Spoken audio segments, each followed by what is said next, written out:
नमस्कार, फाइटर समाचार में आपका स्वागत है। पेश आज 24 फरवरी शाम 7 बजे राजस्थान की खास खबरें। राजस्थान में सरकारी नौकरी की तैयारी कर रहे युवाओं के लिए अच्छी खबर है। कर्मचारी चयन बोर्ड ने प्रदेश में 2730 पदों पर सूचना सहायक की भर्ती निकाली है, जिसके लिए 18 से 40 साल तक की उम्र के उम्मीदवार कर्मचारी चयन बोर्ड की ऑफिशियल वेबसाइट पर जाकर कल 25 फरवरी तक ऑनलाइन अप्लाई कर सकेंगे। उम्मीदवारों का selection written test, typing test और डॉक्यूमेंट वेरिफिकेशन के आधार पर किया जाएगा। सूचना सहायक भर्ती में रिटन टेस्ट, टाइपिंग टेस्ट और डॉक्यूमेंट वेरिफिकेशन के बाद सिलेक्ट होने पर उम्मीदवारों को हर महीने 26,300 रुपए तक सैलरी दी जाएगी। अजमेर जिले में अपने खेत से मिट्टी भरने से मना करने पर नाराज आर्मी से रिटायर्ड बुजुर्ग ने भतीजे को गोली मार दी। बुजुर्ग ने गोली उस वक्त मारी जब युवक उसका वीडियो बना रहा था। इस दौरान गोली चलने का वीडियो रिकॉर्ड हो गया।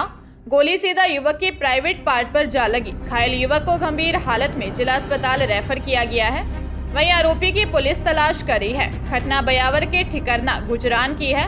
बयावर निवासी घायल 32 वर्षीय हमीद काठात ने रिश्ते में ताऊ 65 वर्षीय भागा को उसके खेत से मिट्टी निकालकर ट्रॉली में भरवाते देखा।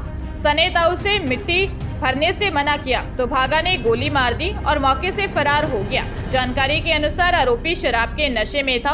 डॉक्टर्स ने बताया घायल के प्राइवेट पार्ट पर गोली लगी है और फंस गई है, जिसे निकालने का प्रयास जारी है। जब घायल को गोली लगी तो वह ताऊ का वीडियो बना रहा था। इसका एक फुटेज भी सामने आया है। बयावर सदर थाना पुलिस मामले की जांच कर रही है। सीकर जिले में टीवी ट्यूब से मोटी कमाई करवाने का झांसा देकर एक व्यक्ति से लाखों रुपए की ठगी का मामला सामने आया है। दरअसल पीड़ित को शहर के 2 युवकों ने टीवी ट्यूब से मोटी कमाई करने का झांसा देकर अपने जाल में फंसा लिया। आरोपियों की यह करतूत बताने पर आरोपी युवकों ने पीड़ित को जान से मारने की धमकी भी दे डाली। पीड़ित शैला बंजारा निवासी कच्ची बस्ती ने उद्योगनगर पुलिस थाना में दर्ज रिपोर्ट में बताया कि वह दिहाड़ी मजदूरी करता है। उसकी मुलाकात सुरेंद्र बावरिया से हुई। सुरेंद्र ने बताया कि वह टीवी ट्यूब का काम करता है, जिससे उसको मोटी कमाई होती है। सुरेंद्र ने उसे शिवराज से मिलवाया।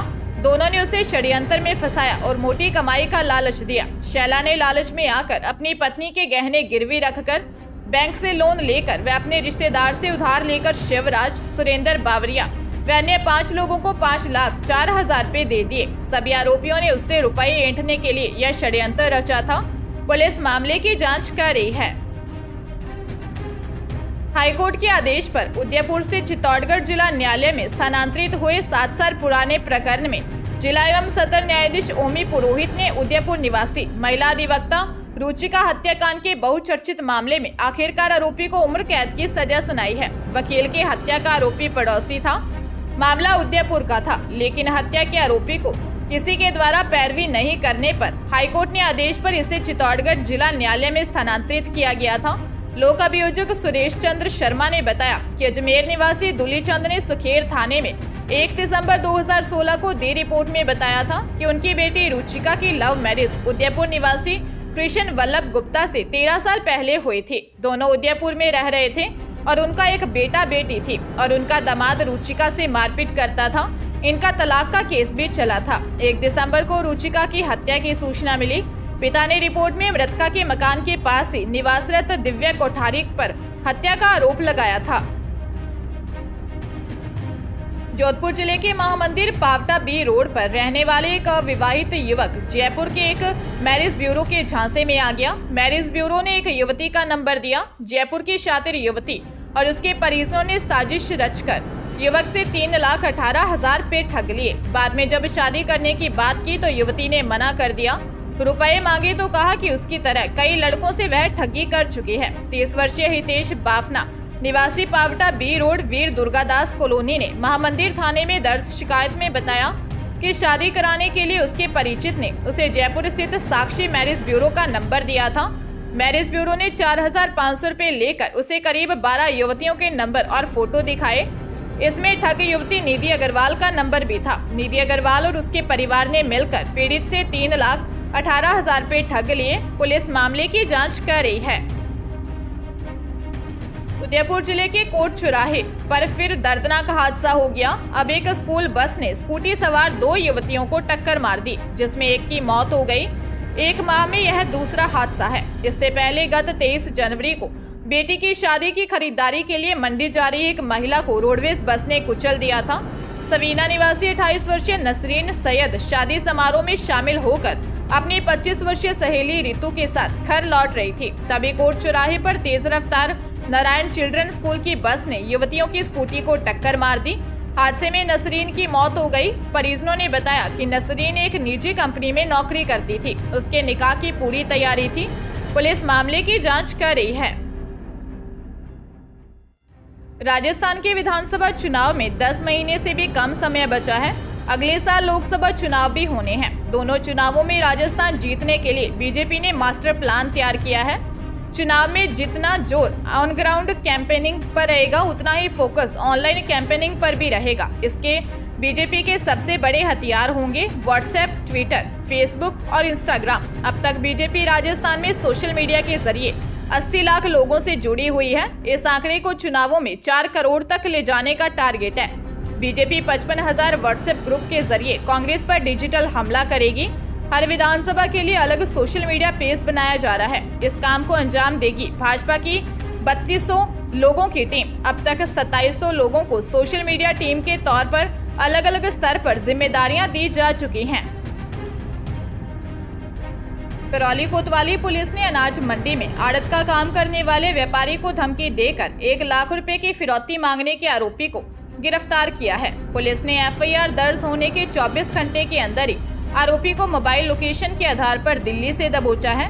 थाना अधिकारी डॉक्टर उदयबान ने बताया कि 42 वर्षीय सुनील कुमार गुप्ता निवासी पुरानी ट्रक यूनियन ने दर्ज करवाई रिपोर्ट में बताया कि 20 फरवरी को पीड़ित के भाई अनिल गुप्ता के मोबाइल पर अज्ञात मोबाइल से फोन और मिस्ड कॉल आए। फोन को रिसीव किया तो उसने धमकी देकर 1 लाख रुपए मांगे। थानाधिकारी डॉक्टर उदयबान की मॉनिटरिंग में मामले में मोबाइल नंबर धारक का साइबर सेल करौली से नाम पते की जानकारी की। जानकारी में नंबर 22 वर्षीय विजय गुर्जर निवासी कैला देवी का नाम सामने आया। आरोपी की लोकेशन दिल्ली में मिली। कड़ी मशक्कत के बाद टीम ने आरोपी विजय गुर्जर को दिल्ली से गिरफ्तार कर लिया। धौलपुर जिले के सरमथुरा में रह रही गांव के पास कुएं में डूबने से एक बच्ची की मौत हो गई। मृतक बच्ची छोटे छोटे बच्चों के साथ गांव के पास ही खेत में भैंस चराने के लिए गई हुई थी। इसी दौरान बच्ची खेलते खेलते कुएं में गिर गई और डूबने से उसकी दर्दनाक मौत हो गई। थाना प्रभारी देवेंद्र शर्मा ने बताया कि मृतक बच्ची 5 वर्षीय नैना जाटव रह रही गांव की निवासी थी, जो रह रही गांव के पास बने कुएं में गिर गई और बच्ची की डूबने की वजह से दर्दनाक मौत हो गई। घटना की सूचना पर पुलिस ने घटनास्थल पर पहुंच ग्रामीणों की मदद से बच्ची के शव को कुएं से बाहर निकलवाया। पुलिस मामले की जांच में जुटी है।